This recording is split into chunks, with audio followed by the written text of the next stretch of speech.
Salut à tous les amis, j'espère que vous allez bien. On se retrouve une nouvelle fois pour un test du GT consacré cette fois-ci au Vaillant Petit Page, un nouveau jeu indie qui promet de passer de la 2D à la 3D et vice versa. Est-ce que cette mécanique rend le jeu exceptionnel ou alors est-ce que c'est un flop total? Je vous en parle dans cette vidéo, mais avant tout, n'hésite pas à t'abonner, à liker et à commenter. Allez, sans plus attendre, c'est parti!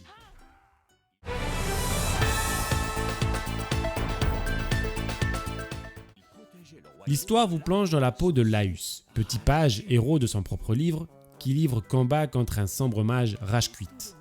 Alors que vous voilà face à celui-ci, il vous apprend que vous vivez dans un livre et qu'il existe un tout autre monde et vous éjecte littéralement du livre pour vous envoyer dans un monde en 3D.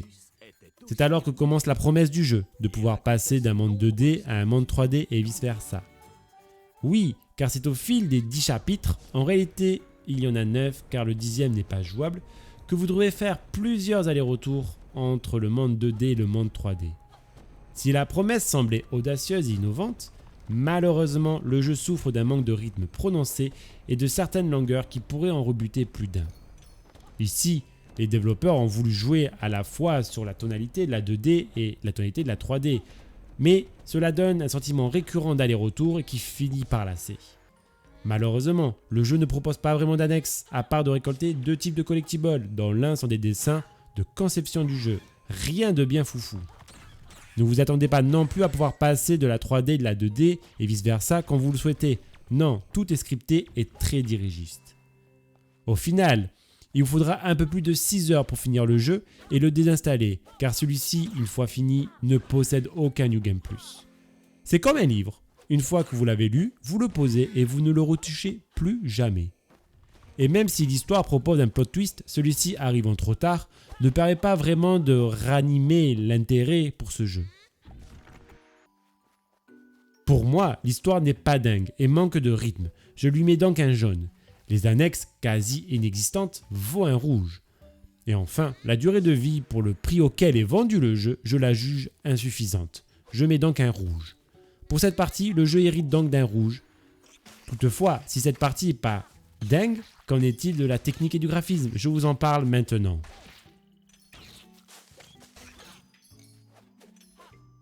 Si graphiquement le jeu est assez joli en 2D et en 3D, j'ai pas trouvé ça transcendant. Pire, la technique n'aide pas du tout. Vous aurez plusieurs ralentissements quand vous devrez tourner les pages du livre ou quand vous vous retrouverez à passer de la 2D à la 3D. Le jeu est assez mal optimisé dans ses transitions. Si on focus un peu plus sur la partie 2D, on sent un manque d'inspiration pour les décors. Si la gamme de couleurs change selon la région dans laquelle vous voyagerez, vous aurez l'impression de revoir inlassablement les mêmes décors. Peu de détails, 2 ou 3 ennemis par-ci par-là et un chemin ultra dirigiste vous attend. C'est vraiment pas fou. Si maintenant on s'intéresse à la 3D, les chutes d'images par seconde sont assez courantes. Et s'il est plaisant de parcourir un bureau à la hauteur de petits personnages, les objets que vous verrez ne sont pas extraordinairement bien réalisés et c'est souvent à base de formes sommaires comme des carrés que les éléments sont faits. Pour finir avec la technique, j'ai eu droit à un bug qui m'a fait passer sous le livre et qui m'a obligé à relancer ma sauvegarde.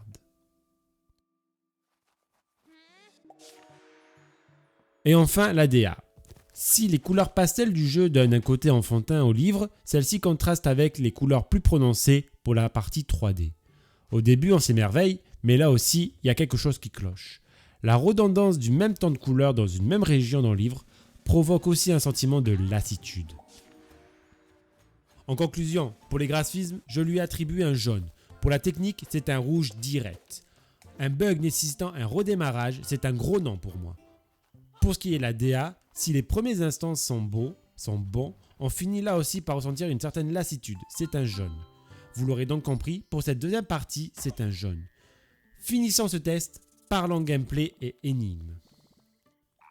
Je suis pour ma part bien déçu du gameplay. Commençons par les énigmes. Vous serez confronté à plusieurs types d'énigmes, par exemple mettre le bon mot dans la bonne phrase pour provoquer un changement dans le livre, qui vous fera avancer, ou bien utiliser un artefact permettant de stopper un élément dans le livre pour passer. Vous devrez aussi interagir avec le livre pour revenir en arrière ou bien faire pencher celui-ci d'un côté ou d'un autre pour faire glisser un objet par exemple. Si là les idées sont plutôt bonnes pour la résolution des énigmes, la répétitivité de celles-ci vous donnera encore un peu plus un sentiment de lassitude. Si on parle gameplay pur maintenant, pour moi c'est un non-sens. Le jeu n'a aucune identité au niveau du gameplay. Les développeurs sont allés piocher à droite et à gauche et vous proposent un pêle-mêle de gameplay sans saveur et ultra générique. Vous voulez du Zelda, votre héros a une épée et une attaque tourbillon. Vous voulez du rail shooter, dans certaines situations votre héros aura une arme pour tirer sur des ennemis. Vous aimez les jeux où on éclate les bulles? Pareil, vous pourrez éclater des bulles en alignant celles-ci. On dirait que les développeurs n'ont voulu faire aucun choix, ce qui dessert énormément le jeu. Rien de transcendant, aucun combat mémorable. Moi, je me suis ennuyé sur le gameplay.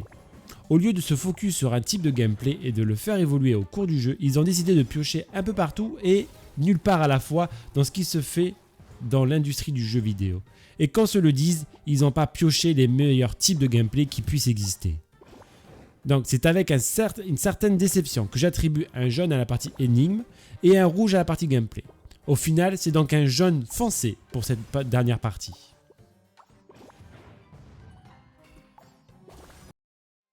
En conclusion les amis, c'est un carton jaune pour moi. Si dans les faits, et dans les trailers surtout, c'était alléchant de pouvoir passer de la 3D à la 2D, ici, dans le jeu, c'est totalement scripté, vous n'êtes pas libre au choix de le faire et cela apporte aussi beaucoup d'allers-retours qui peuvent être lassants. Techniquement, c'est assez inégal, beaucoup de chutes d'images par seconde et des bugs qui peuvent vous obliger à redémarrer le jeu.